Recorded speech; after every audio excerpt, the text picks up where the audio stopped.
This is released for the sake of education. We provide free audio books, so make sure to subscribe and become a part of our family. And if you want any book to be read, you can comment below the video. Without wasting more time, let's start today's book, The Power of Now by Eckhart Tolle. In The Power of Now, author sage Eckhart Tolle uses words to guide readers beyond words, pointing to the portals of the eternal present. This practical mystic's modern gospel offers transcendent truths that set us free. 7 Dan Millman, author of Everyday Enlightenment and the Laws of Spirit. $2.95. To make the journey into the power of now, we will need to leave our analytical mind and its false created self, the ego, behind. From the beginning of the first chapter, we move rapidly into a significantly higher altitude, where one breathes a lighter air, the air of the spiritual. Although the journey is challenging, Eckhart Tolle offers simple language and a question and answer format to guide us. The words themselves are the signposts. For many of us, there are new discoveries to be made along the way. We are not our mind. We can find our way out of psychological pain. Authentic human power is found by surrendering to the now.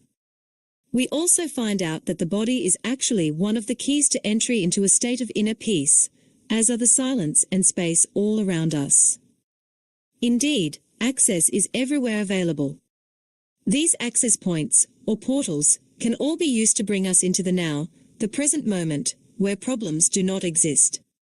It is here we find our joy and are able to embrace our true selves. It is here we discover that we are already complete and perfect. Many of us will find that our biggest obstacle to this realization is our relationships, especially our intimate relationships. But again, we are in new territory, and all is not what it had seemed before. We come to see that our relationships are yet another doorway into spiritual enlightenment if we use them wisely, meaning if we use them to become more conscious, and therefore more loving human beings. The result: real communion between self and others. If we are able to be fully present and take each step in the now, if we are able to feel the reality of such things as the inner body, surrender, forgiveness, and the unmanifested, we will be opening ourselves to the transforming experience of the power of now. Digitized by the Internet Archive. In 2011. http://www.archive.org/details/power-of-now. Earlier claim 4. The Power of Now. If I were allotted only one book, I would choose Eckhart Tolle's The Power of Now. Why? Because this book emanates a spirit of love, not only through its words, but in the spaces between the words. No book has touched me, nor embraced me as this one has. Patricia Gordon, Calgary, Alberta. This book offers us a wonderful gift, but we must have the courage to seize it. I encourage you to accept this gift. I believe our very survival on this planet is dependent on the inner journey that Eckhart Tolle is urging us to take. Bill Carpenter, businessman and fellow spiritual seeker. I found this book to be a wonderful perspective for people like me who wish to integrate the message delivered so eloquently by A Course in Miracles and Deepak Chopra's 7 Spiritual Laws of Success. Every time I return to a segment of the book, I am surprised to find a new deeper meaning than the previous read. Jean-Pierre Leblanc, CEO, Sage, manufacturer and retail chain of natural health products. This manuscript is like a collection of daily bread, in that the gleanings of knowledge that are made available by Eckhart are in a spiritually digestible form of question and answer. These conscious awareness triggers are a must-read in this present age of truth seekers. David L. Jones, author of A Warrior in the Land of Disease. The book gave me comfort and inspired me no end, and gave me insight after insight regarding my own personal journey. It was a revelation and a joy to read. Albert Koopman, business executive. I have searched for meaning, well-being, health and life, but unfortunately I was searching outside myself. The power of now has shown me how to find life's elusive treasures within. John Kuchentel, Organizational Development Consultant. JHEPOERK. The Power of A Guide to Spiritual Enlightenment. Eckhart Tolle. You are here to enable the divine purpose of the universe to unfold. That is how important you are. Eckhart Tolle. Publisher's Preface. By Mark Allen. Author of Visionary Business and a Visionary Life. Perhaps once in a decade, or even once in a generation, a book like The Power of Now comes along. It is more than a book. There is a living energy in it, one you can probably feel as you hold it. It has the power to create an experience in readers and change their lives for the better. The Power of Now was first published in Canada, and the Canadian publisher, Connie Kello, told me she heard repeated stories of positive changes and even miracles that have happened once people got into the book. Readers call in, she said. And so many of them tell me of the wonderful healings, transformations, and increased joy they are experiencing because they have embraced this book. The book makes me aware that every moment of my life is a miracle. This is absolutely true, whether I realize it or not. And The Power of Now, over and over, shows me how to realize it. From the first page of his writing, it is clear that Eckhart Tolle is a contemporary master. He is not aligned with any particular rally, Jion or doctrine or guru. His teaching embraces the heart, the essence, of all other traditions, and contradicts none of them, Christian, Hindu, Buddhist, Muslim, indigenous, or anything else. He is able to do what all the great masters have done, to show us, in simple and clear language, that the way, the truth, and the light is within us. 13.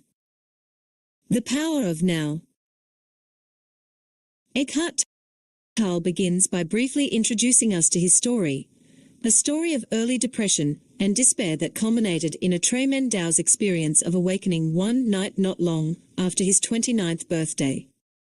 For the past 20 years, he has reflected on that experience, meditated, and deepened his understanding. In the last decade, he has become a world-class teacher, a great soul with a great message, one that Christ taught, one that Buddha taught. A state of enlightenment is attainable, here and now. It is possible to live free of suffering, free of anxiety and neurosis. To do this, we have to come to understand our role as the creator of our pain. Our own mind causes our problems, not other people, not the world out there. It is our own mind, with its nearly constant stream of thoughts, thinking about the past, worrying about the future. We make the great mistake of identifying with our mind, thinking that's who we are, when, in fact, we are far greater beings. Over and over, Eckhart Tolle shows us how to connect with what he calls our being. Being is the eternal, ever-present one life, beyond the myriad forms of life that are subject to birth and death. However, being is not only beyond, but also deep within every form, as its innermost invisible and indestructible essence. This means that it is accessible to you now as your own deepest self, your true nature. But don't seek to grasp it with your mind. Don't try to understand it. You can know it only when the mind is still, when you are present, fully and intensely in the now. To regain awareness of being and to abide in that state of feeling realization is enlightenment. The power of now is nearly impossible to read straight through. It requires you to put it down periodically and reflect on the words and apply them to your own life experience. It is a complete guide, a complete course in meditation and realization. It is a book to be. 14. PRFAC. Revisit it again and again, and each time you revisit it, you gain new depth and meaning. It is a book that many people, including me, will want to study for a lifetime. The Power of Now has a growing number of devoted readers. It has already been called a masterpiece. Whatever it is called, however it is described, it is a book with the power to change lives, the power to awaken us to fully realize who we are.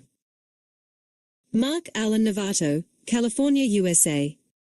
August 1999. 15. Forward. By Russell E. DiCarlo. Author of Towards a New World View. Blanketed by an azure sky, the orange-yellow rays of the setting sun can, at special times, gift us with a moment of such considerable beauty, we find ourselves momentarily stunned, with frozen gaze. The splendor of the moment so dazzles us, our compulsively chattering minds give pause, so as not to mentally whisk us away to a place other than the here and now. Bathed in lum incense, a door seems to open to another reality, always present, yet rarely witnessed. Abraham Maslow called these peak experiences, since they represent the high moments of life where we joyfully find ourselves catapulted beyond the confines of the mundane and ordinary. He might just as well have called them peak experiences. During these expansive occasions, we sneak a glimpse of the eternal realm of being itself. If only for a brief moment in time, we come home to our true self. Ah, one might sigh, so grand, if only I could stay here. But how do I take up permanent residence? During the past 10 years, I have committed myself to finding out. During my search, I have been honored to engage in dialogue with some of the most daring, inspiring and insightful paradigm pioneers of our time, in medicine, science, psychology, business, religion and spirituality, and human potential. This diverse group of individuals is joined by their commonly voiced insight that humanity is now taking a quantum leap forward in its evolutionary development. This change is accompanied by a shift in worldview, the 17. The Power of Now. Basic picture we carry with us of the way things are. A worldview seeks to answer two fundamental questions: who are we, and what is the nature of the universe in which we live? Our answers to these questions dictate the quality and characteristics of our personal relationships with family, friends and employees. When considered on a larger scale, they define societies. It should be of little surprise that the worldview, which is emerging, calls into question many of the things Western society holds to be true. MYTH number 1 Humanity has reached the pinnacle of its development. SRLN co-founder Michael Murphy, drawing upon comparative religious studies, medical science, anthropology, and sports, has made a provocative case that there are more advanced stages of human development. As a person reaches these advanced levels of spiritual maturity, extraordinary capacities begin to blossom, of love, vitality, personhood, bodily awareness, intuition, perception, communication, and volition. First step, to recognize they exist. Most people do not. Then, methods can be employed with conscious intention. MYTH number 2 We are completely separate from each other, nature, and the cosmos. This myth of other than me has been responsible for wars, the rape of the planet, and all forms and expressions of human injustice. After all, who in their right mind would harm another if they experienced that person as part of themselves? Stan Grof, in his research of non-ordinary states of consciousness, summarizes by saying the psyche and consciousness of each office is, in the last analysis, commensurate with all that is, because there are no absolute boundaries between the body, ego, and the totality of existence. Dr. Larry Doss, S. Era 3 Medicine, where the thoughts, attitudes. 18. Forward. And healing intentions of one individual can influence the physiology of another person, in contrast to Era 2. Prevailing mind-body medicine is very well supported by scientific studies into the healing power of prayer. Now this can't happen according to the known principles of physics and worldview of traditional science. Yet the preponderance of evidence suggests that indeed it does. MYTH number 3. The physical world is all there is. Materialistically bound, traditional science assumes that anything that cannot be measured, tested in a laboratory, or probed by the five senses, or their technological extensions simply doesn't exist. If S not real, the consequence, all of reality has been collapsed into physical reality. Spiritual, or what I would call non-physical, dimensions of reality have been run out of town. This clashes with the perennial philosophy that philosophical consensus spanning ages, religions, traditions, and cultures, which describes different but continuous dimensions of reality. These run from the most dense and least conscious, what would call matter, to the least dense and most conscious, which would call spiritual. Interestingly enough, this extended, multidimensional model of reality is suggested by quantum theorists, such as Jack Scarfetti, who describes superluminal travel. Other dimensions of reality are used to explain travel that occurs faster than the speed of light. The ultimate of speed limits. Or consider the work of the legendary physicist, David Bohm, with his explicate, physical, and implicate, non-physical, multidimensional model of reality. This is no mere theory. The 1982 aspect experiment in France demonstrated that two once connected quantum particles separated by vast distances remain somehow connected. If one particle was changed, the other changed instantly. Scientists don't know the mechanics of how this faster than the speed of light travel can happen, though some theorists suggest that this connection takes place via doorways into higher dimensions. 19. The power of now. So, contrary to what those who pledge their allegiance to the traditional paradigm might think, the influential, pioneering individuals I spoke with felt that we have not reached the pinnacle of human development, we are connected, rather than separate, from all of life, and that the full spectrum of consciousness encompasses both physical and a multitude of non-physical dimensions of reality.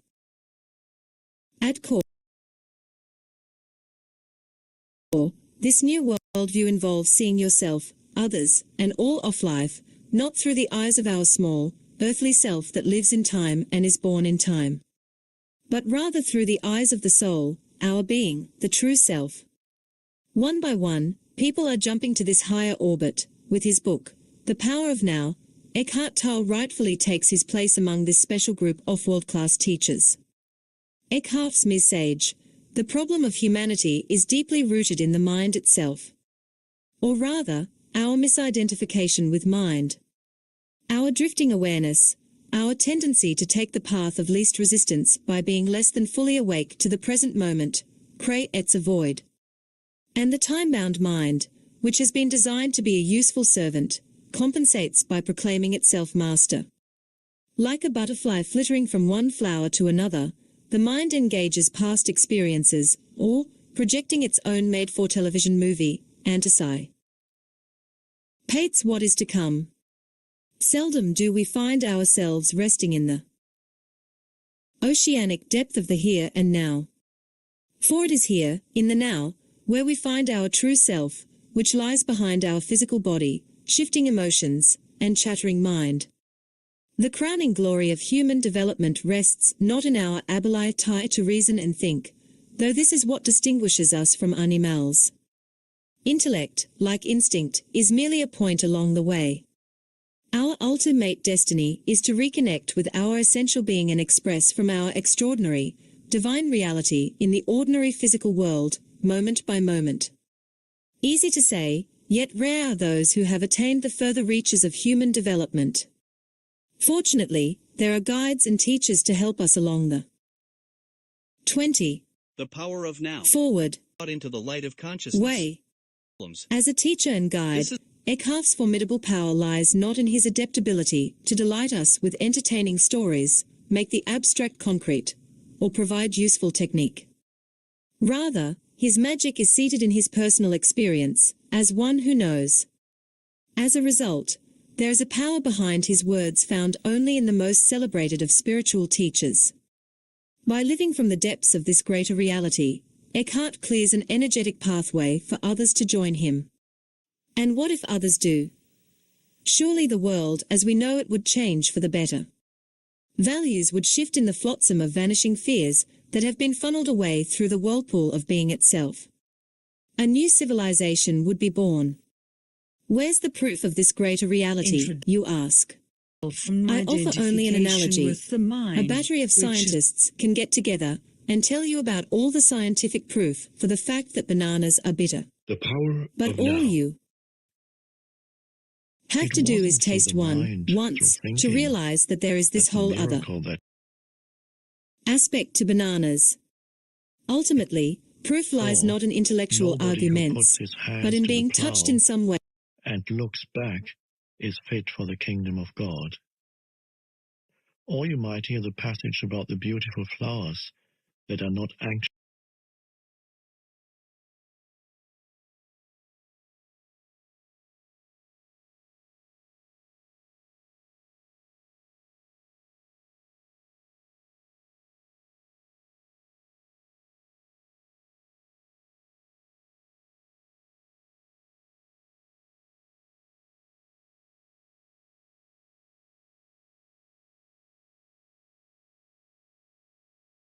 The Power of Now, A Guide to Spiritual Enlightenment by Eckhart Tolle. Published by Namaste Publishing and New World Library, Nevada, California.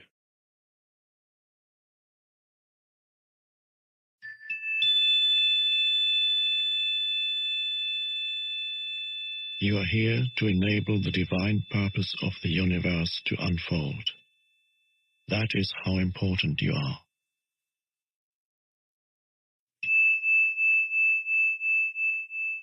Hello, I'm Connie Kello, the publisher of The Power of Now in Canada.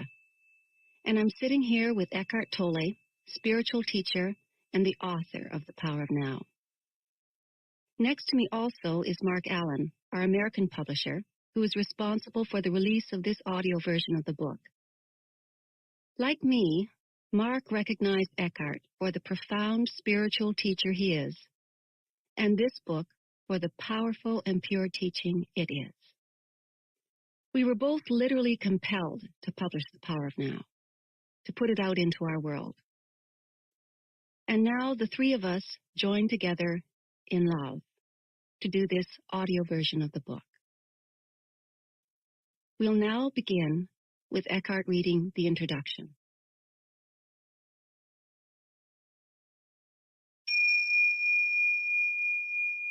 I have little use for the past and rarely think about it. However, I would briefly like to tell you how I came to be a spiritual teacher and how this book came into existence. Until my 30th year, I lived in a state of almost continuous anxiety, interspersed with periods of suicidal depression. It feels now as if I'm talking about some past lifetime or somebody else's life. One night, not long after my 29th birthday, I woke up in the early hours with a feeling of absolute dread. I had woken up with such a feeling many times before, but this time it was more intense than it had ever been. The silence of the night, the vague outlines of the furniture in the dark room, the distant noise of a passing train, everything felt so alien, so hostile, and so utterly meaningless that it created in me a deep loathing of the world. The most loathsome thing of all, however, was my own existence. What was the point in continuing to live with this burden of misery? Why carry on with this continuous struggle? I could feel that a deep longing for annihilation, for non-existence, was now becoming much stronger than the instinctive desire to continue to live.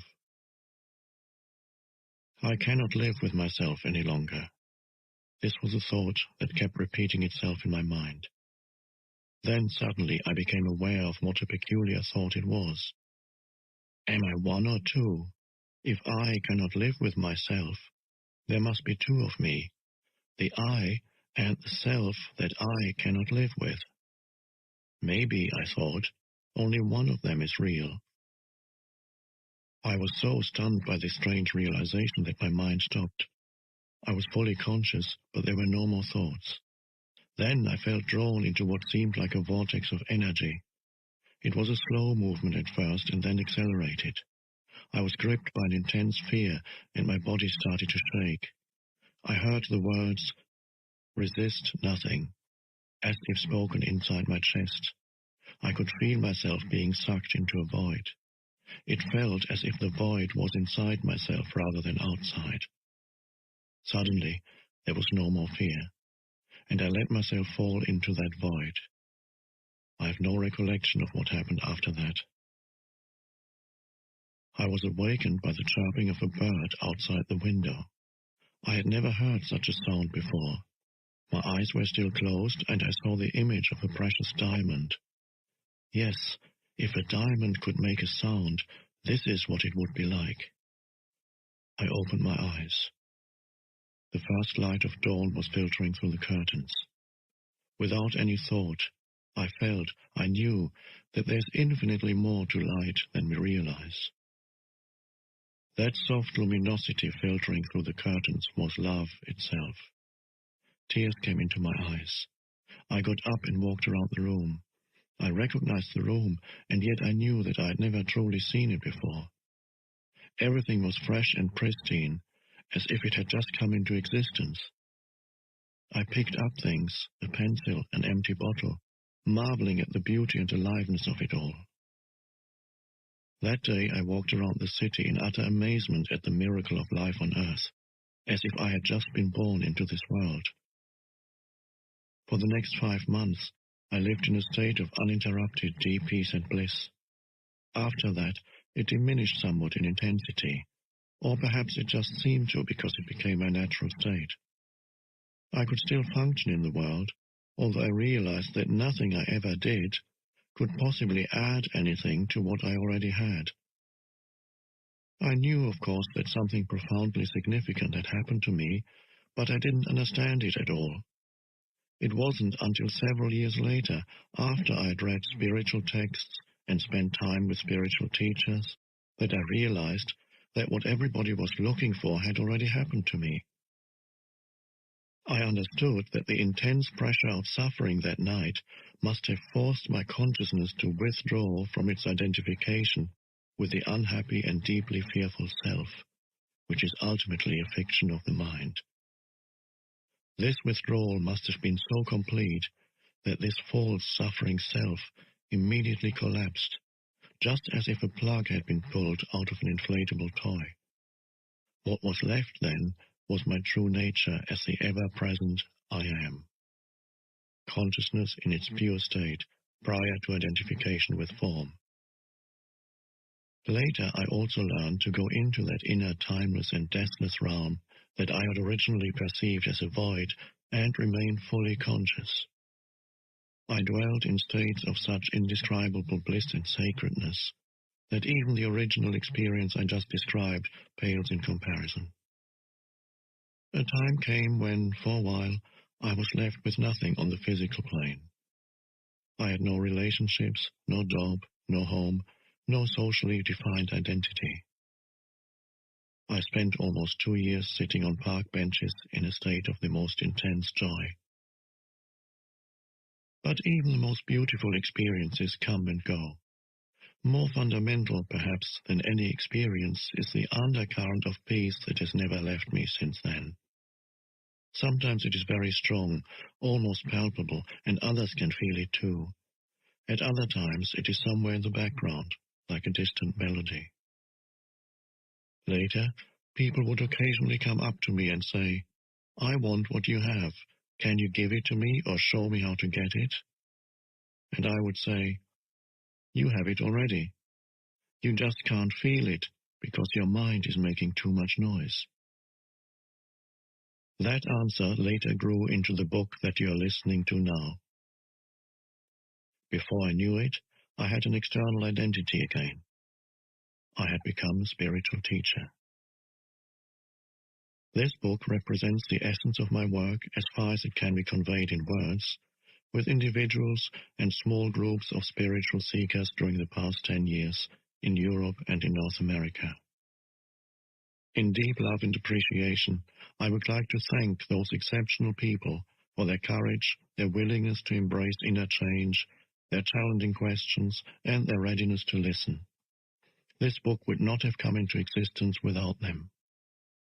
They belong to what is as yet a small but fortunately growing minority of spiritual pioneers. People who are reaching a point where they become capable of breaking out of inherited collective mind patterns that have kept humans in bondage to suffering for eons. I trust that this book will find its way to those who are ready for such radical inner transformation and so act as a catalyst for it. I also hope that it will reach many others who will find its content worthy of consideration, although they may not be ready to fully live or practice it. It is possible that at a later time, the seed that was sown when listening to this book will merge with the seed of enlightenment that each human being carries within, and suddenly that seed will sprout and come alive within them. The book in its present form originated, often spontaneously, in response to questions asked by individuals in seminars, meditation classes, and private counseling sessions, and so I have kept the question and answer format. I learned and received as much in those classes and sessions as the questioners. Some of the questions and answers I wrote down almost verbatim. Others are generic, which is to say I combined certain types of questions that were frequently asked into one, and extracted the essence from different answers to form one generic answer. Sometimes, in the process of writing, an entirely new answer came that was more profound or insightful than anything I'd ever uttered. Some additional questions were asked by the editor so as to provide further clarification of certain points. You will find that from the first to the last page, the dialogues continuously alternate between two different levels. On one level, I draw your attention to what is false in you. I speak of the nature of human unconsciousness and dysfunction, as well as its most common behavioral manifestations, from conflict in relationships to warfare between tribes and nations. Such knowledge is vital, for unless you learn to recognize the false as not you, there can be no lasting transformation, and you would always end up being drawn back into illusion and into some form of pain. On this level, I also show you how not to make that which is false in you into a self and into a personal problem, for that is how the false perpetuates itself. On another level, I speak of a profound transformation of human consciousness, not as a distant future possibility, but available now, no matter who or where you are. You are shown how to free yourself from enslavement to the mind, enter into this enlightened state of consciousness and sustain it in everyday life. On this level of the book, the words are not always concerned with information, but often designed to draw you into this new consciousness as you listen. Again and again, I endeavor to take you with me into that timeless state of intense conscious presence in the now, so as to give you a taste of enlightenment. Until you're able to experience what I speak of, you may find those passages somewhat repetitive. As soon as you do, however, I believe you will realize that they contain a great deal of spiritual power, and they may become for you the most rewarding parts of the book. Moreover, since every person carries the seed of enlightenment within, I often address myself to the knower in you who dwells behind the thinker, the deeper self that immediately recognizes spiritual truth, resonates with it, and gains strength from it. As you listen, the meaning of certain words, such as being or presence, may not be entirely clear to you at first. Just keep listening. Questions or objections may occasionally come into your mind. They will probably be answered later in the book, or they may turn out to be irrelevant as you go more deeply into the teaching and into yourself. Don't listen with the mind only. Watch for any feeling response as you read and a sense of recognition from deep within. I cannot tell you any spiritual truths that deep within you don't know already. All I can do is remind you of what you have forgotten. Living knowledge, ancient and yet ever new, is then activated and released from within every cell of your body. The mind always wants to categorize and compare, but this book will work better for you if you do not attempt to compare its terminology with that of other teachings. Otherwise, you will probably become confused. I use words such as mind, happiness, and consciousness in ways that do not necessarily correlate with other teachings. Don't get attached to any words. They are only stepping stones to be left behind as quickly as possible. When I occasionally quote the words of Jesus or the Buddha from A Course in Miracles or from other teachings, I do so not in order to compare, but to draw your attention to the fact that in essence there is and always has been only one spiritual teaching, although it comes in many forms. Some of these forms, such as the ancient religions, have become so overlaid with extraneous matter that their spiritual essence has become almost completely obscured by it. To a large extent, therefore, their deeper meaning is no longer recognized and their transformative power lost. When I quote from the ancient religions or other teachings, it is to reveal their deeper meaning and thereby restore their transformative power, particularly for those listeners who are followers of these religions or teachings. I say to them, there's no need to go elsewhere for the truth. Let me show you how to go more deeply into what you already have. Mostly, however, I have endeavored to use terminology that is as neutral as possible in order to reach a wide range of people. This book can be seen as a restatement for our time of that one timeless spiritual teaching, the essence of all religions. It is not derived from external sources, but from the one true source within, so it contains no theory or speculation. I speak from inner experience, and if at times I speak forcefully, it is to cut through heavy layers of mental resistance and to reach that place within you where you already know, just as I know, and where the truth is recognized when it is heard. There is then a feeling of exaltation and heightened aliveness, as something within you says, yes, I know this is true.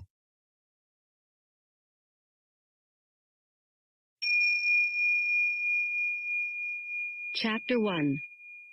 You are not your mind. Enlightenment. What is that? A beggar had been sitting by the side of a road for over 30 years. One day a stranger walked by. Spare some change, mumbled the beggar, mechanically holding out his old baseball cap. I have nothing to give you, said the stranger. Then he asked, What's that you're sitting on? Nothing, replied the beggar, just an old box. I've been sitting on it for as long as I can remember.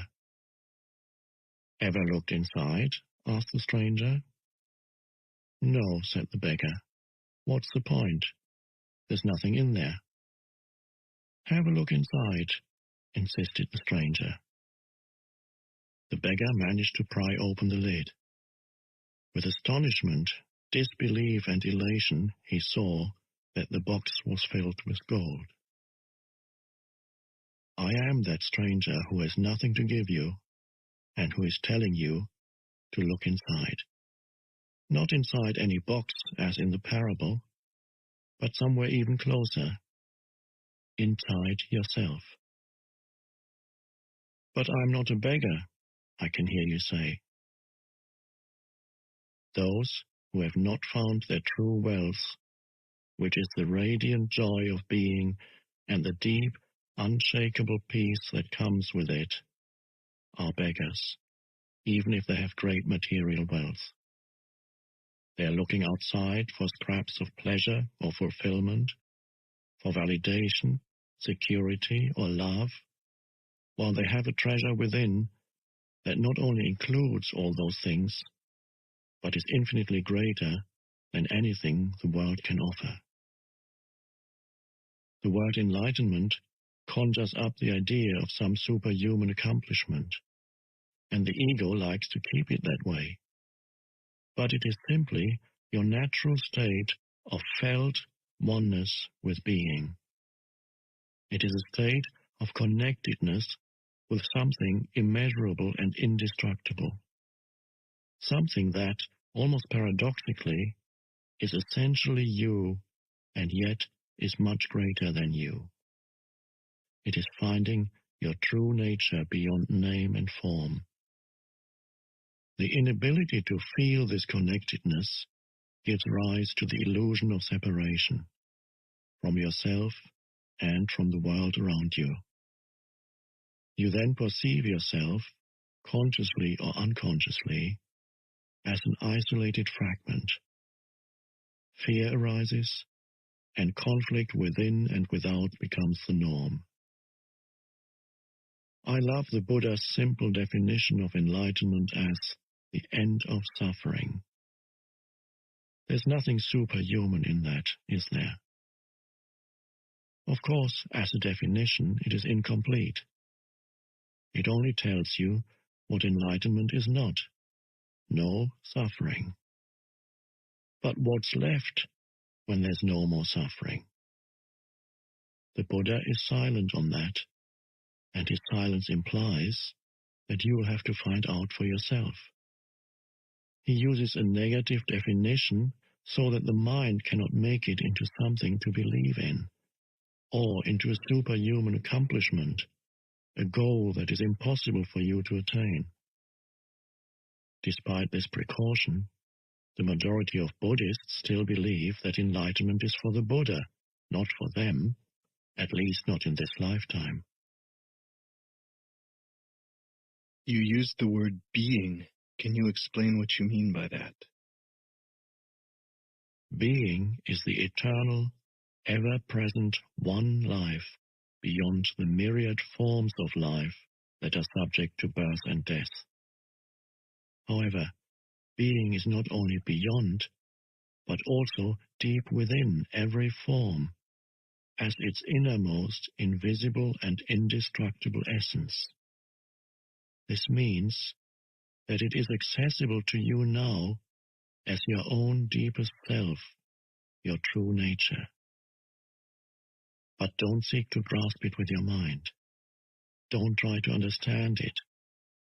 You can know it only when the mind is still. When you are present, when your attention is fully and intensely in the now, being can be felt, but it can never be understood mentally.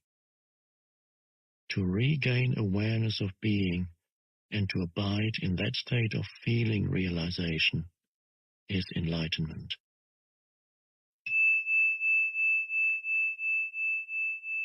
When you say being, are you talking about God? If you are, then why don't you say it? The word God has become empty of meaning through thousands of years of misuse. I use it sometimes, but I do so sparingly.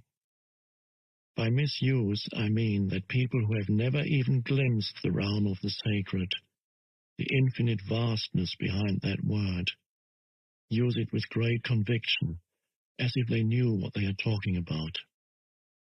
Or they argue against it, as if they knew what it is that they are denying.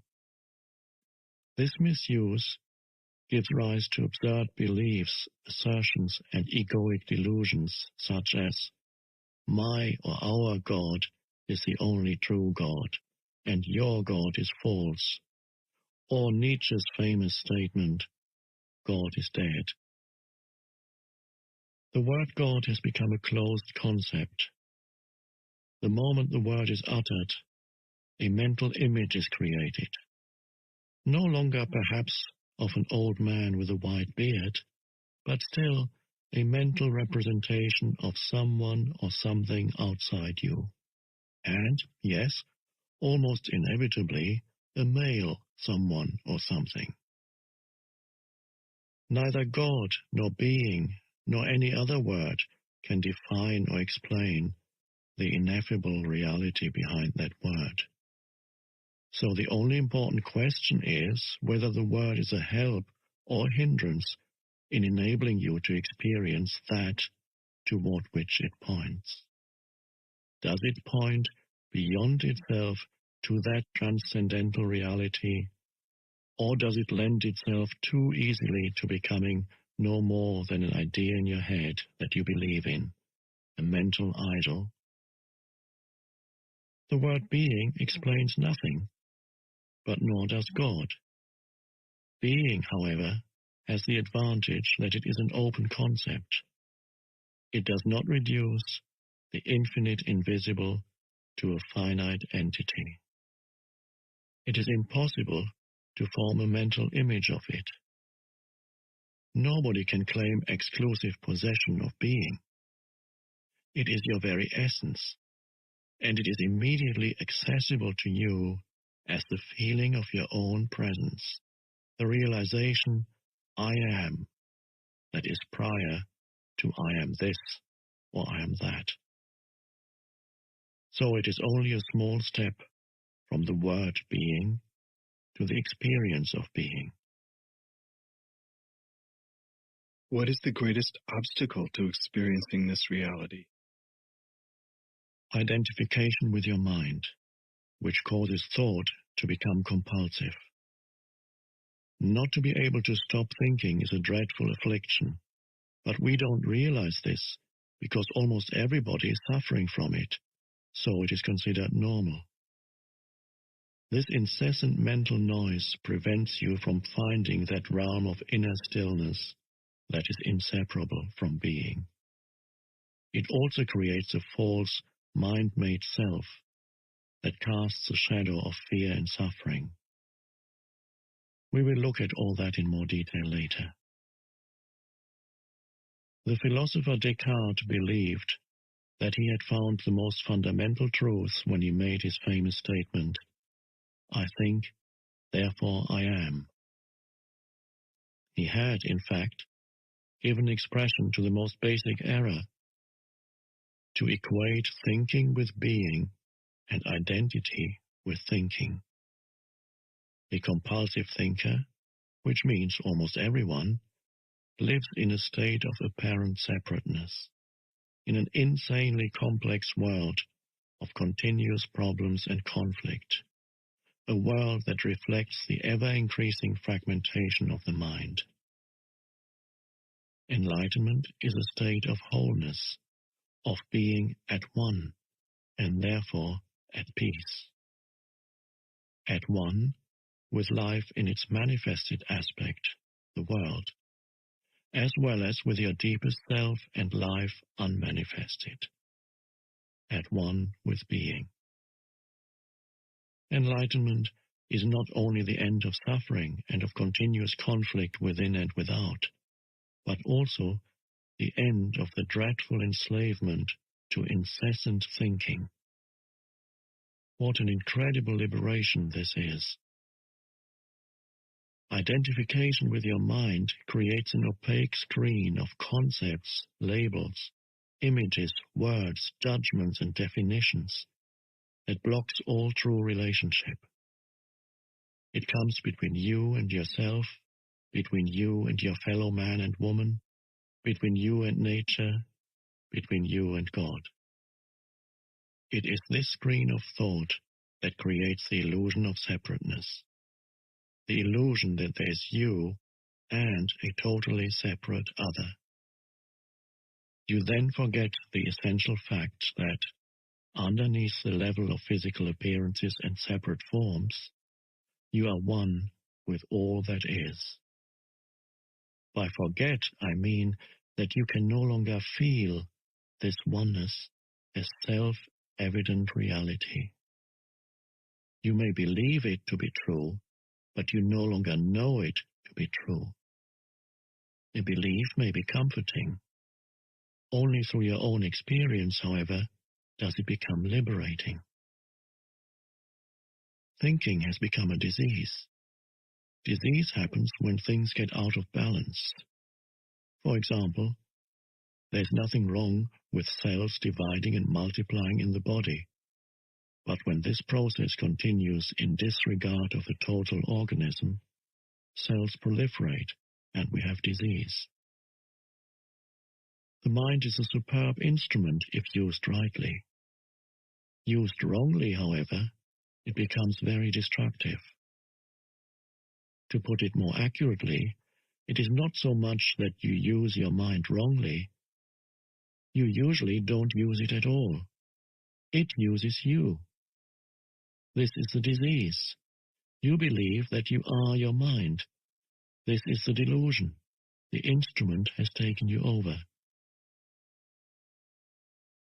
I don't quite agree. It is true that I do a lot of aimless thinking, like most people, but I can still choose to use my mind to get and accomplish things, and I do that all the time. Just because you can solve a crossword puzzle or build an atom bomb doesn't mean that you use your mind. Just as dogs love to chew bones, the mind loves to get its teeth into problems. That's why it does crossword puzzles and builds atom bombs. You have no interest in either. Let me ask you this. Can you be free of your mind whenever you want to? Have you found the off button? You mean stop thinking altogether? No, I can't, except maybe for a moment or two. Then the mind is using you. You are unconsciously identified with it, so you don't even know that you are its slave. It's almost as if you were possessed without knowing it, and so you take the possessing entity to be yourself. The beginning of freedom is the realization that you are not the possessing entity, the thinker. Knowing this enables you to observe the entity. The moment you start watching the thinker, a higher level of consciousness becomes activated. You then begin to realize that there is a vast realm of intelligence beyond thought.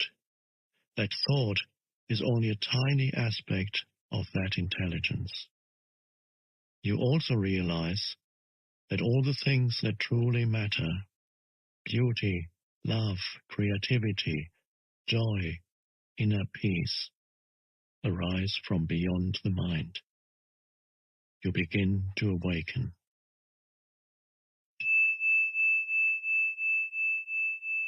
What exactly do you mean by watching the thinker? When someone goes to the doctor and says, "I hear a voice in my head," he or she will most likely be sent to a psychiatrist.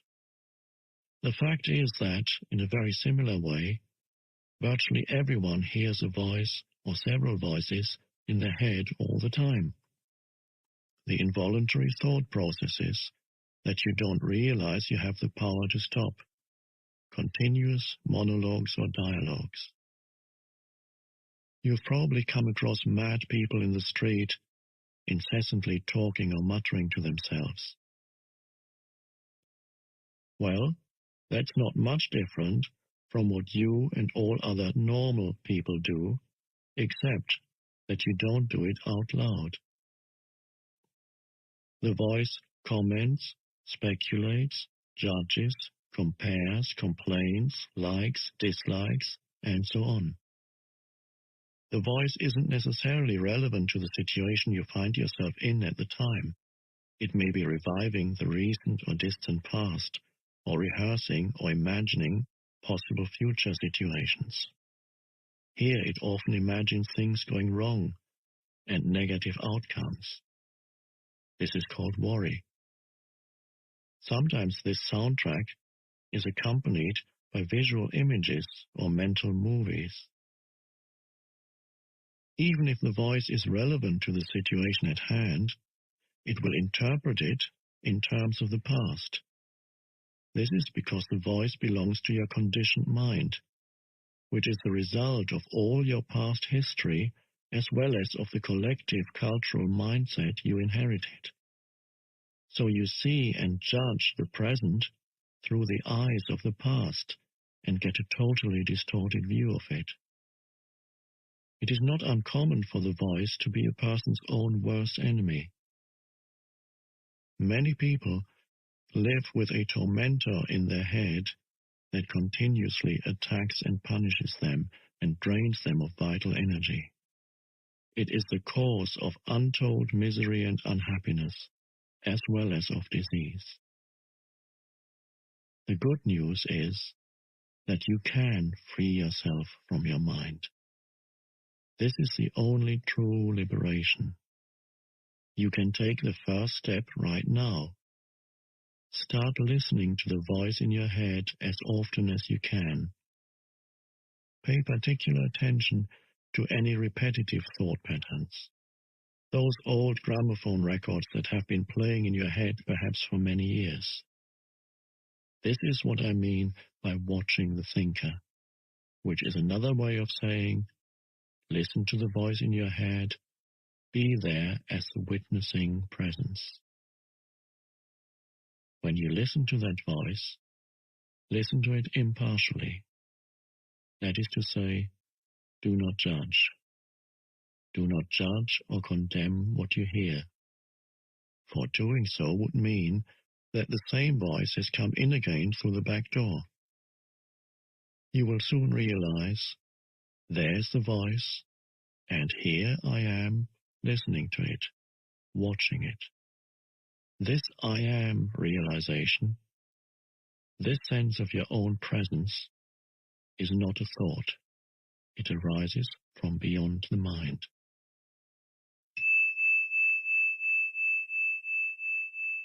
So, when you listen to a thought, you are aware not only of the thought, but also of yourself as the witness of the thought. A new dimension of consciousness has come in. As you listen to the thought, you feel a conscious presence, your deeper self, behind or underneath the thought, as it were. The thought then loses its power over you and quickly subsides, because you are no longer energizing the mind through identification with it. This is the beginning of the end of involuntary and compulsive thinking. When a thought subsides, you experience a discontinuity in the mental stream, a gap of no mind.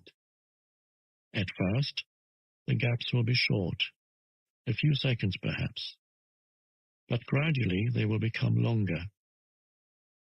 When these gaps occur, you feel a certain stillness and peace inside you.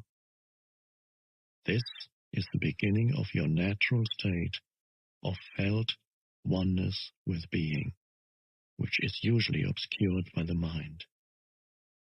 With practice, the sense of stillness and peace will deepen. In fact, there is no end to its depth.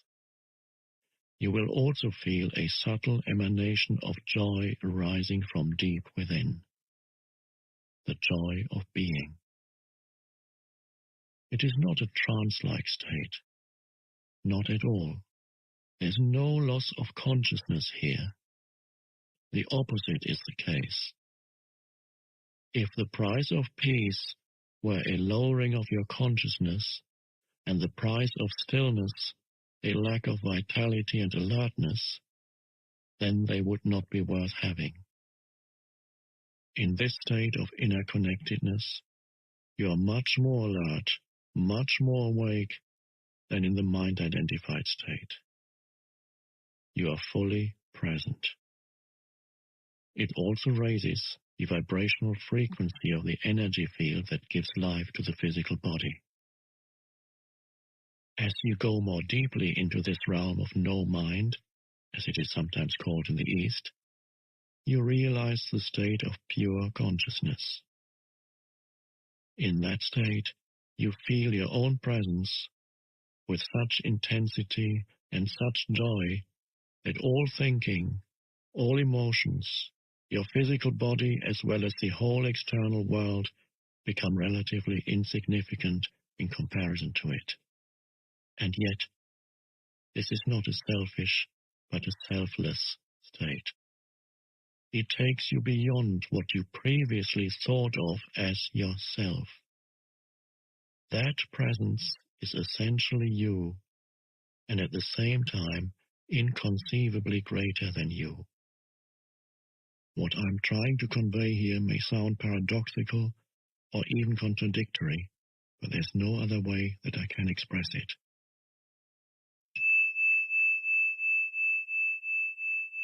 Instead of watching the thinker, you can also create a gap in the mind stream simply by directing the focus of your attention into the now.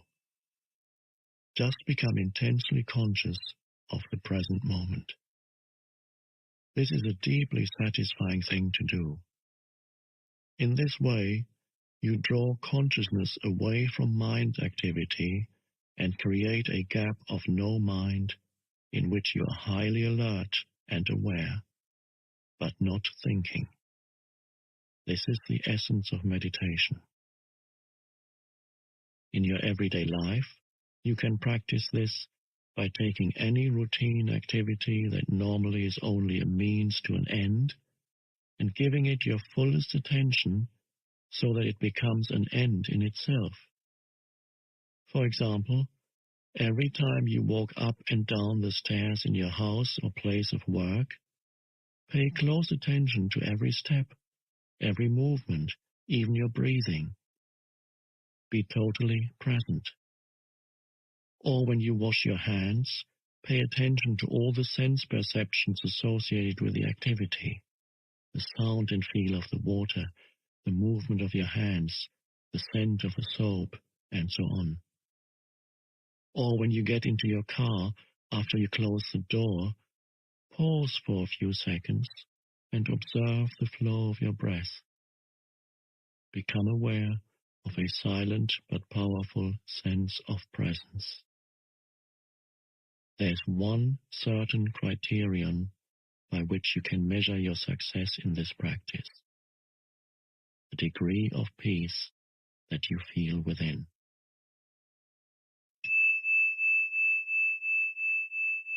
So the single most vital step on your journey towards enlightenment is this: learn to disidentify from your mind.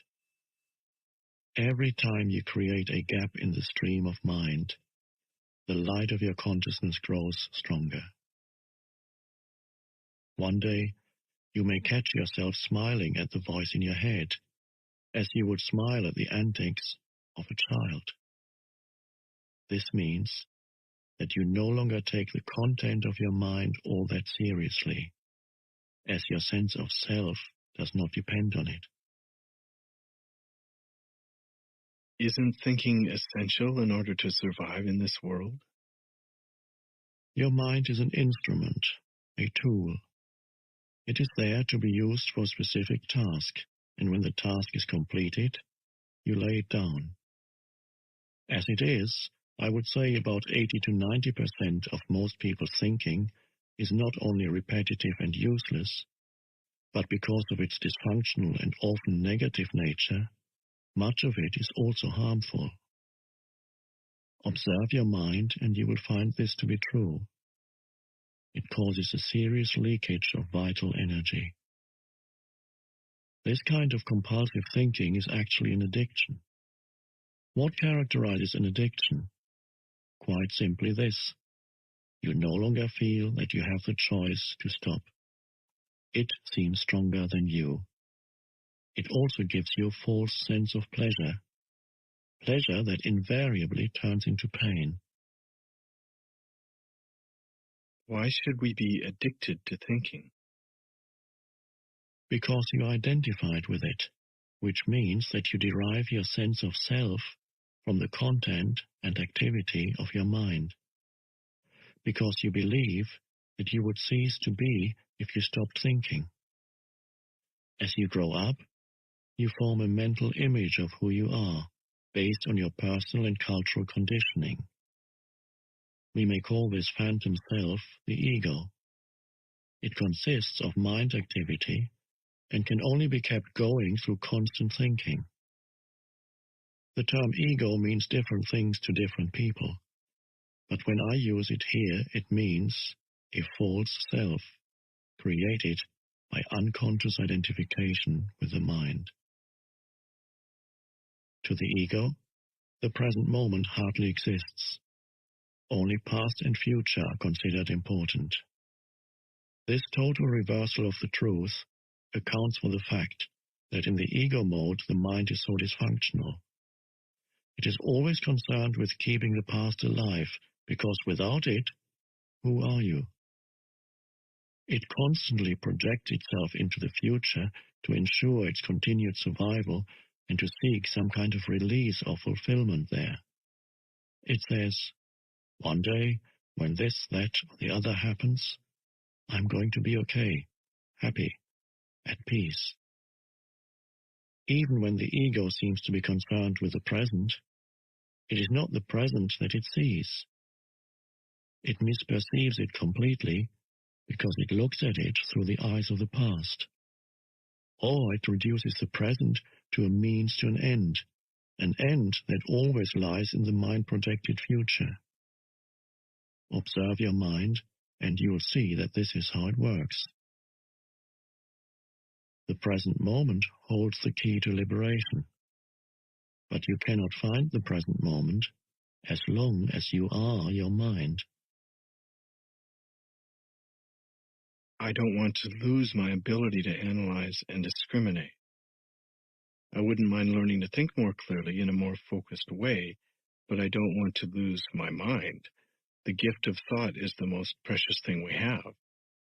Without it, we would be just another species of animal. The predominance of mind is no more than a stage in the evolution of consciousness.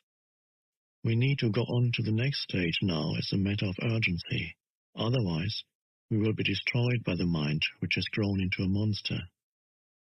I will talk about this in more detail later. Thinking and consciousness are not synonymous. Thinking is only a small aspect of consciousness.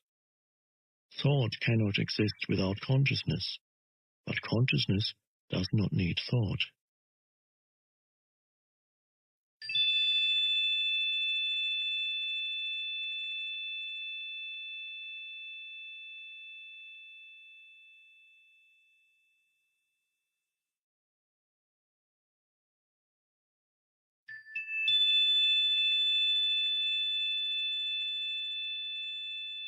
Enlightenment means rising above thought, not falling back to a level below thought, the level of an animal or plant.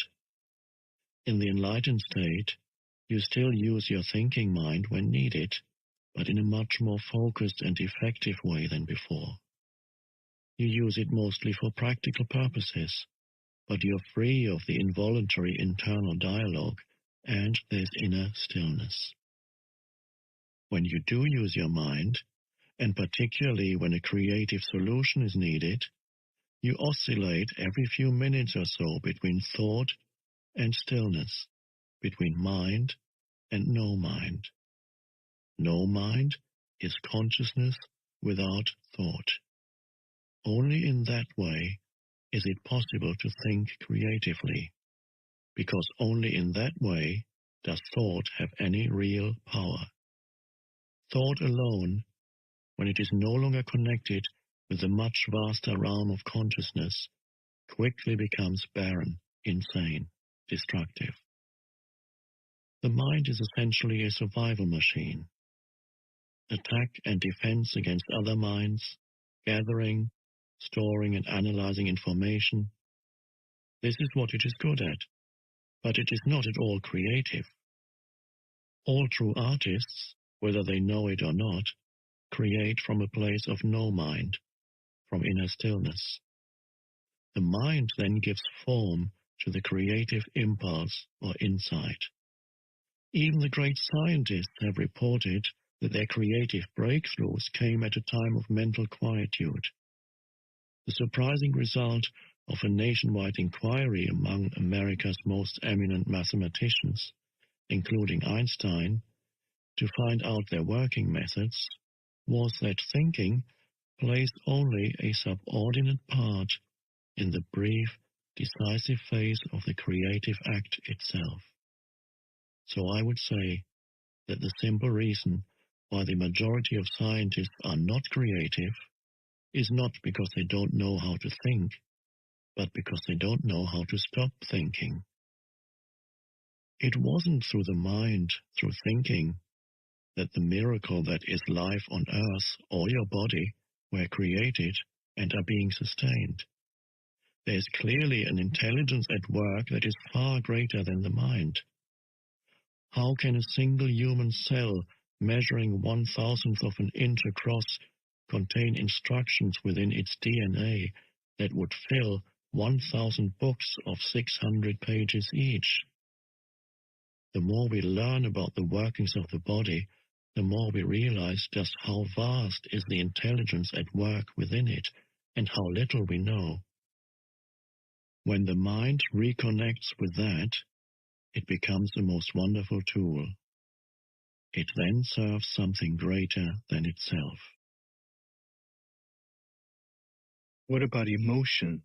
I get caught up in my emotions more than I do in my mind. Mind, in the way I use the word, is not just thought. It includes your emotions as well as all unconscious mental emotional reactive patterns. Emotion arises at the place where mind and body meet. It is the body's reaction to your mind, or you might say, the reflection of your mind in the body. For example, an attack thought or a hostile thought will create a build-up of energy in the body that we call anger. The body is getting ready to fight. The thought that you are being threatened, physically or psychologically, causes the body to contract, and this is the physical side of what we call fear. Research has shown that strong emotions even cause changes in the biochemistry of the body. These biochemical changes represent the physical or material aspect of the emotion. Of course, you're not usually conscious of all your thought patterns, and it is often only through watching your emotions that you can bring them into awareness. The more you are identified with your thinking, your likes and dislikes, judgments and interpretations, which is to say, the less present you are as the watching consciousness, the stronger the emotional energy charge will be, whether you are aware of it or not. If you cannot feel your emotions, if you are cut off from them, you will eventually experience them on a purely physical level, as a physical problem or symptom. A great deal has been written about this in recent years, so we don't need to go into it here. A strong unconscious emotional pattern may even manifest as an external event that appears to just happen to you.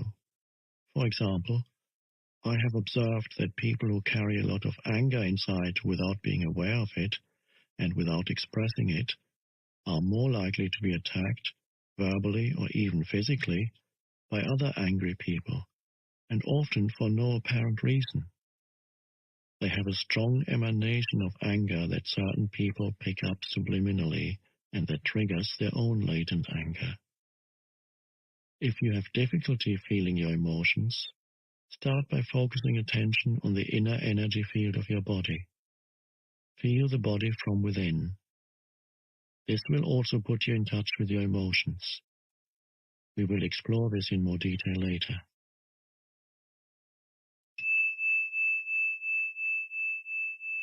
You say that an emotion is the mind's reflection in the body, but sometimes there is a conflict between the two. The mind says no, while the emotion says yes, or the other way around. If you really want to know your mind, the body will always give you a truthful reflection. So look at the emotion, or rather, feel it in your body. If there's an apparent conflict between them, the thought will be the lie, the emotion will be the truth. Not the ultimate truth of who you are, but the relative truth of your state of mind at that time. conflict between surface thoughts and unconscious mental processes is certainly common. You may not yet be able to bring your unconscious mind activity into awareness as thoughts, but it will always be reflected in the body as an emotion, and of this you can become aware. To watch an emotion in this way is basically the same as listening to or watching a thought, which I described earlier. The only difference is that, while a thought is in your head, an emotion has a strong physical component and so is primarily felt in the body. You can then allow the emotion to be there without being controlled by it. You no longer are the emotion. You are the watcher, the observing presence. If you practice this, all that is unconscious in you will be brought into the light of consciousness. So observing our emotions is as important as observing our thoughts? Yes. Make it a habit to ask yourself, what's going on inside me at this moment? That question will point you in the right direction. But don't analyze, just watch. Focus your attention within. Feel the energy of the emotion. If there's no emotion present, take your attention more deeply into the inner energy field of your body. It is the doorway into being.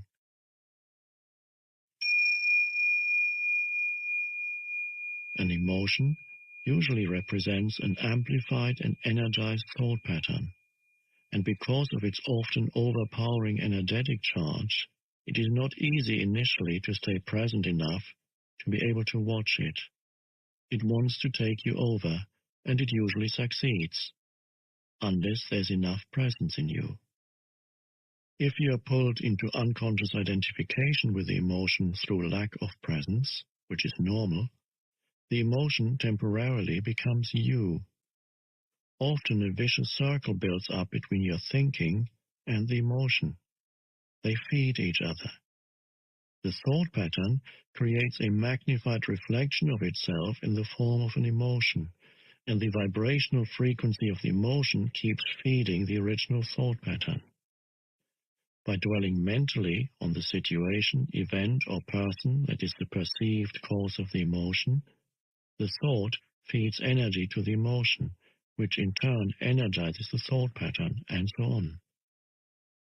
Basically, all emotions are modifications of one primordial, undifferentiated emotion that has its origin in the loss of awareness of who you are beyond name and form.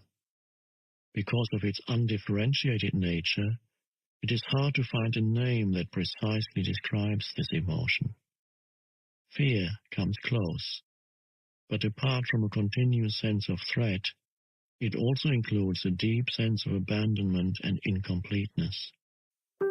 It may be best to use a term that is as undifferentiated as that basic emotion, and simply call it pain. One of the main tasks of the mind is to fight or remove that emotional pain, which is one of the reasons for its incessant activity. But all it can ever achieve is to cover it up temporarily. In fact, the harder the mind struggles to get rid of the pain, the greater the pain. The mind can never find the solution, nor can it afford to allow you to find the solution, because it is itself an intrinsic part of the problem. Imagine a chief of police trying to find an arsonist when the arsonist is the chief of police. You will not be free of that pain until you cease to derive your sense of self from identification with the mind, which is to say, from ego. The mind is then toppled from its place of power, and being reveals itself as your true nature. Yes, I know what you're going to ask. I was going to ask, what about positive emotions such as love and joy? They are inseparable from your natural state of inner connectedness with being. Glimpses of love and joy or brief moments of deep peace are possible whenever a gap occurs in the stream of thought. For most people, such gaps happen rarely and only accidentally, in moments when the mind is rendered speechless, sometimes triggered by great beauty, extreme physical exertion, or even great danger. Suddenly, there is inner stillness. And within that stillness, there is a subtle but intense joy. There is love. There is peace. Usually, such moments are short-lived, as the mind quickly resumes its noise-making activity that we call thinking. Love, joy, and peace cannot flourish until you have freed yourself from mind dominance. But they are not what I would call emotions. They lie beyond the emotions, on a much deeper level. So you need to become fully conscious of your emotions and be able to feel them before you can feel that which lies beyond them. Emotion literally means disturbance. The word comes from the Latin emovere, meaning to disturb. Love, joy, and peace are deep states of being, or rather, three aspects of the state of inner connectedness with being. As such, they have no opposite. This is because they arise from beyond the mind. Emotions, on the other hand, being part of the dualistic mind, are subject to the law of opposites. This simply means that you cannot have good without bad. So in the unenlightened, mind-identified condition, what is sometimes wrongly called joy is the usually short-lived pleasure side of the continuously alternating pain-pleasure cycle. Pleasure is always derived from something outside you, whereas joy arises from within. The very thing that gives you pleasure today will give you pain tomorrow, or it will leave you, so its absence will give you pain. And what is often referred to as love may be pleasurable and exciting for a while, but it is an addictive clinging, an extremely needy condition that can turn into its opposite at the flick of a switch. Many love relationships, after the initial euphoria has passed, actually oscillate between love and hate, attraction and attack. Real love doesn't make you suffer. How could it? It doesn't suddenly turn into hate, nor does real joy turn into pain. As I said, even before you are enlightened, before you have freed yourself from your mind, you may get glimpses of true joy, true love, or of a deep inner peace, still but vibrantly alive. These are aspects of your true nature, which is usually obscured by the mind. Even within a normal, addictive relationship, there can be moments when the presence of something more genuine, something incorruptible, can be felt. But they will only be glimpses, soon to be covered up again through mind interference. It may then seem that you had something very precious and lost it, or your mind may convince you that it was all an illusion anyway. The truth is that it wasn't an illusion, and you cannot lose it. It is part of your natural state, which can be obscured, but can never be destroyed by the mind. Even when the sky is heavily overcast, the sun hasn't disappeared. It is still there on the other side of the clouds.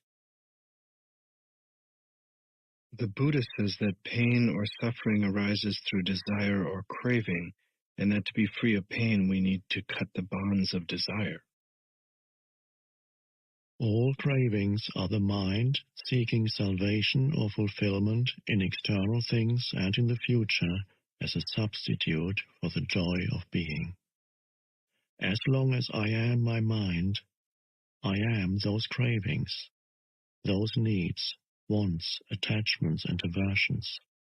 And apart from different from my soup that I've been wanting. I feel like I'm bruised everywhere now, Charles. Like I've been like a semi truck ran me over is kind of how I feel. Don't worry, it wasn't your truck. If you paint, you're more likely to not stay in the lines. I think you're right, Aiken. I really, yep. I'm glad you've learned that about me because it's so true. I'm not good at staying in the lines. There's Pavana. If I paint, I'm not going to stay in the lines. You know it. And then my freaking coloring stream is going to get taken down. I was telling someone about that last night. They couldn't even believe it. I was like, I'm serious. My freaking 4-hour coloring stream got taken down for spam, scam, and what was it? It was spamming, scamming, and deceptive practices. And I appealed it, and they still came back saying that I was using deceptive practices. How the fuck was my coloring doing that? Diamond art. I barely color, Dragon Classy. Coloring in a coloring book is as of an artist as I get. And as Aiken knows, I color outside the lines, and I fucking get in trouble. So I've been just going over to my friend Pavana's and hanging out with her and Siren. She was in here, and we're not getting taken down. So, someone's coloring inside the lines. So, that's good. But yeah, I've kind of been inspired to look at some paint by number stuff, and I think I'm going to look at that today. Charles, I'm going to probably stand on the scale today because I'm pretty sure I have, because I haven't been eating like I normally ate. Diamond art, yeah, I wouldn't try it. I'm barely even thinking about like paint set and stuff. I have to really think I am like excited about it to like, I used to scrapbook a lot. That used to really be, I used to have scrapbooking nights at my house. Thanks, Pavana. I appreciate that.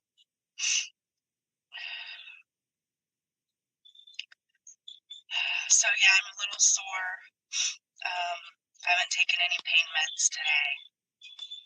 I'm trying to just take, as needed.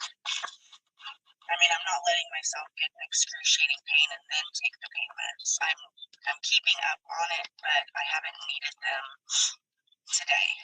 So I think the last time I took pain meds was 5 a.m. I'm pretty sure I've lost weight, Charles.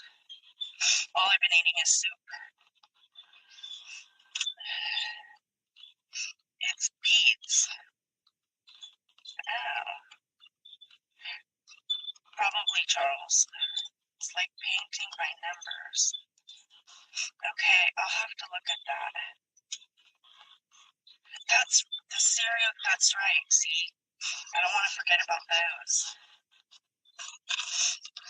Because those were really cool. When I was pulling those up from what you were showing me, and I was like, damn, I didn't even think to look at those.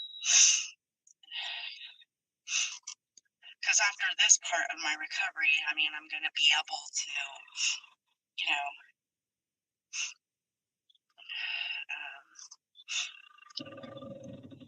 my kitchen table is bar top height, and so the stools are bar top height. They do have backs on them, but like I said, I'm used to sitting Indian style.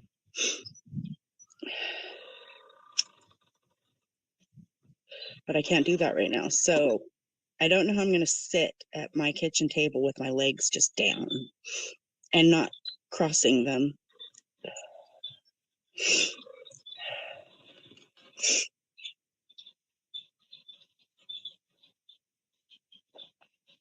But I'm definitely going to look. I think that'll be a thing that I do today is open up my laptop and look at the paint by number sets. I want something a little more than the basic, something that,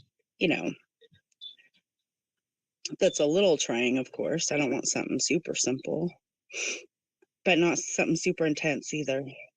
Painting by numbers, okay. Diamond art. Okay. Beads. I had gotten into I still have, I don't know, some time left out of my life that I might get into bead. I'm kind of surprised I haven't gotten into beadwork. But maybe I will at some point. I have been into scrapbooking, heavily into scrapbooking. I still have half a store in my lots of scrapbooking stuff, anything you need, pretty much.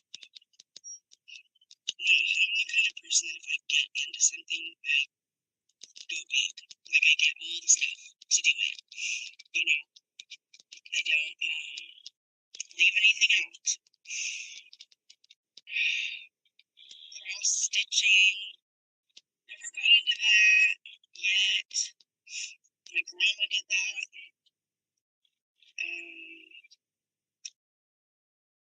Maybe that'll be later. Beading, though, I think would be really cool.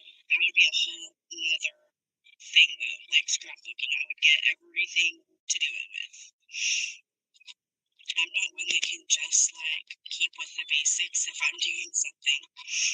And some of it I end up not using, some of it I pass forward. You find friends that need stuff that you don't need anymore, and you just pass it along. I'm in a tunnel. Okay. I'll be right back. I'm going to fix that. Thank you. I think I can fix it right here now. Wrong button.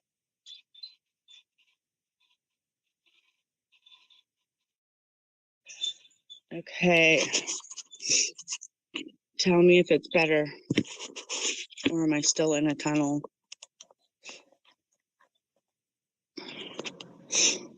I've been able to fix it right in the settings in StreamYard mostly now without clicking all the way out.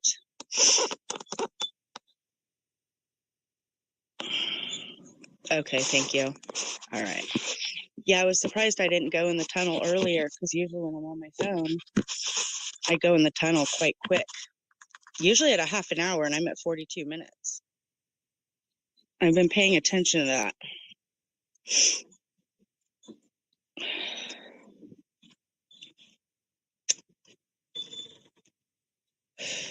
Yeah, so I'm trying to think of something. It's like I need to work on my eating, but I'm just not hungry. I'm not hungry for anything. And then the evening comes, and here I go again wanting the soup. Welcome back, Renee.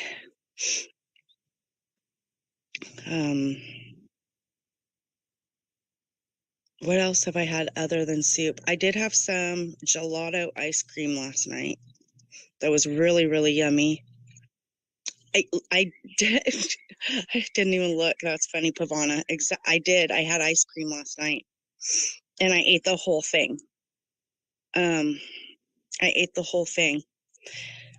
And that night, you had your ice cream out. I got on DoorDash, and I was shopping from Rite Aid, and I had all 4 different, how we were talking about the expensive ice cream and splurging.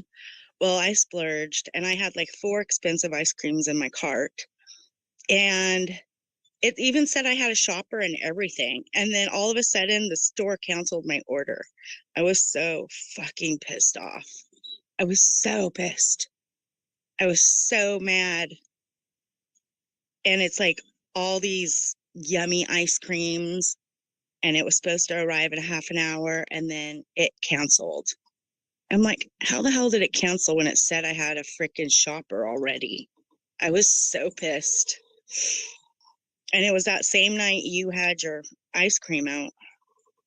And I was laying in bed, I think, at that point, and I'm like, you know what? I'm going to get me some. And our ice cream parlor, which was 31 flavors Baskin Robbins, like one of my favorites, they closed. I was so pissed. I found that out too. It's like our only ice cream parlor in town is closed. But they keep wanting to move people in our little tiny town. So pissed off about that. Keep packing people in, but take all of our ice cream away. Yeah, couldn't believe it. We've had 2 Baskin Robbins since childhood.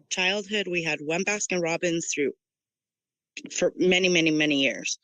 And then that closed down. And then years later, we got another one. And that one's been around for years now. And now it's gone. Don't even have freaking ice cream parlor in our downtown. It's like, what the hell?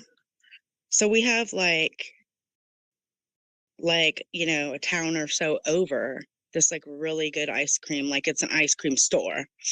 Think you guys have heard of Mariani's ice cream, maybe. But my daughter will go over there and get ice cream. There's some Japanese restaurants that sell like the 1020, the green tea. I'm not into the green tea, but I like the other kinds. So, but last night at Whole Foods, there was gelato. And I don't know what kind it was because it wasn't listed on the container. It was brought to me. I ate the whole thing. It was so good. So I had soup and ice cream last night.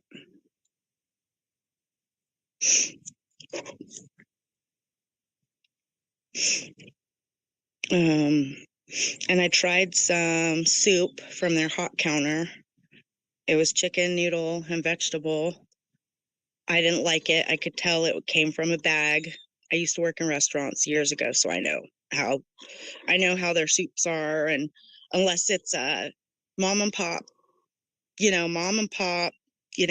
true little restaurant thing, those soups aren't homemade. They come from a huge commercial bag. You put it in the pot and you add water, and that's called soup. And I knew it right away last night. So when I first started eating the soup, I was like, this is from a bag. That's not what I want. So I'll probably end up ordering Chinese soup again tonight or today, one of the two. Because it's just so soothing. I don't know. It's something about that. I mean, you can tell the Chinese, those restaurants make all their broth from scratch. And it's soothing and comforting, and it's pretty yummy.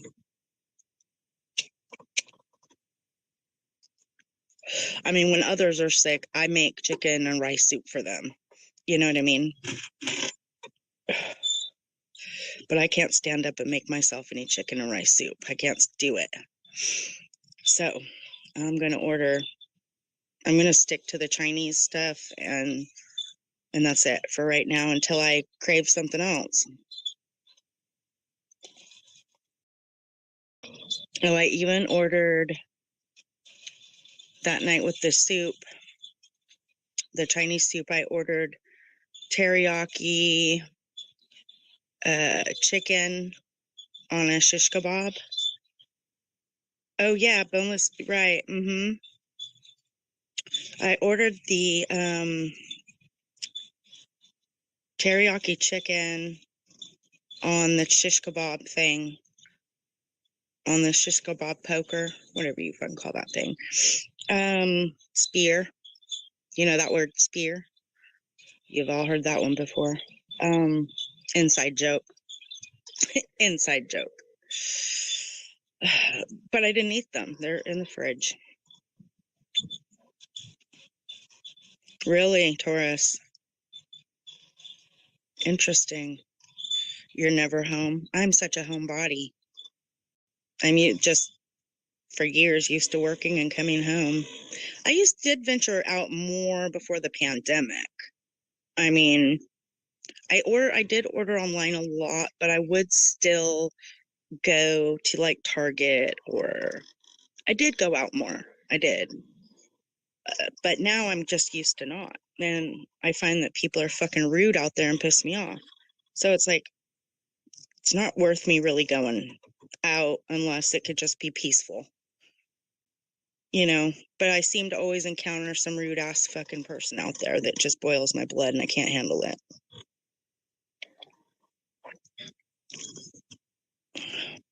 I mean, I guess if it would be something I'd want to do. I really used to love listening to go, you know, watch bands and have a beer too.